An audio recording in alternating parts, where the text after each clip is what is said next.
The Flash. Man, has it been such a roller coaster of developments. Changes in production, the film, the ending, and on top of that, this goofy Ezra Miller. I watched the film on Tuesday, and honestly, I was expecting a pretty bad film because I've seen so many people say how bad this film is. But let's be honest, y'all. This film is not as bad as it's being led on to believe. This is better than most recent superhero films. Thor 4, Strange 2, Black Adam, Ant-Man 2. Maybe not as good as Guardians 3 or Across the Spider-Verse because those films are definitely gems, but this film is really good in my opinion. I can understand people saying it's mediocre because it's an opinion and just my personal opinion that it's really good, but to say that it's genuinely really bad is crazy. This film handles the multiversal story and Barry's story very well. Multiverse stories have been so common in the recent superhero films that it's beginning to get redundant, but this film handles it very uniquely. With these type of films, I love them as long as they use the multiverse to develop the main hero instead of look at this guy you know, and this guy you know, and of course this guy. Who the hell is that? Which this movie does have those kind of cameos, but that's not what the whole film is based off. I think the story is very well handled. As someone who has lost someone on the same level as Barry did, I would do anything to have them back, and seeing Barry go to those lengths was very organic. He misses his mother so much and literally runs from the pain so fast that he goes to the past in an orb with access to all his memories. And I really think despite Ezra being the weirdo he is in real life, he does a good job of acting in this film. The scene where he lashes out at his past self is really good because, man, you don't know what you have until you lose it,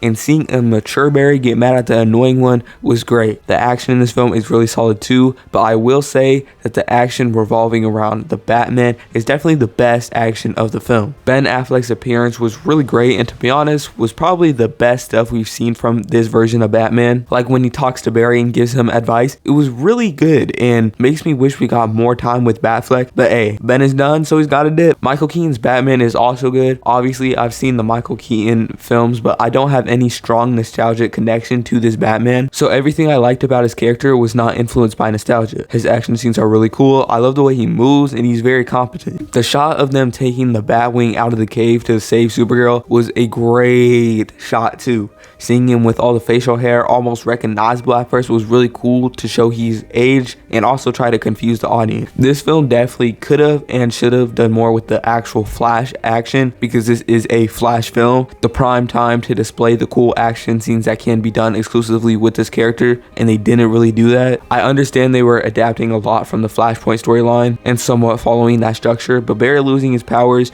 really hindered him having cool action scenes in this film. Even though in the final battle, him and his past Barry self do get a lot of cool moments and their action scenes are really cool in that final battle. Supergirl is also sick, but there's not much to her because she's not explored. Her saving Barry was pretty cool, but there's not much there for her character. I really like the whole Zod situation arriving while Barry is back in time and causing this whole scenario. I think was really cool. Also, Supergirl and Batman repeatedly dying with no way of stopping it was great for this final battle. It was just really entertaining, and I feel like with these multiversal films becoming so redundant and so common in the superhero genre, if you're gonna do it, then be creative with it and add new elements to it. And the characters dying and the heroes going back in time over and over to try to prevent it was something that Doctor Strange, No Way Home, and Spider-Verse didn't do. So seeing it here, fresh and entertaining, was really cool and something I loved about this film. The action in this final battle wasn't anything crazy. There was amazing moments like Michael Keaton blowing up Zod's minions and going against them, Supergirl fighting, the Flash is teaming up, going back in time, fighting together. There was really good moments, but stuff like this made the final battle really stand out because the action isn't anything to blow your mind, but this stuff really makes you entertained and feel dread in the final battle. Then the Dark Flash comes out, and this whole Dark Flash definitely needed more time to brew. They did not let him cook, which made it a lot more lackluster. The scene where he knocks Flash out into the timeline in the beginning got me excited, and I was hoping for a cool handling of him and his character, but that whole situation and him,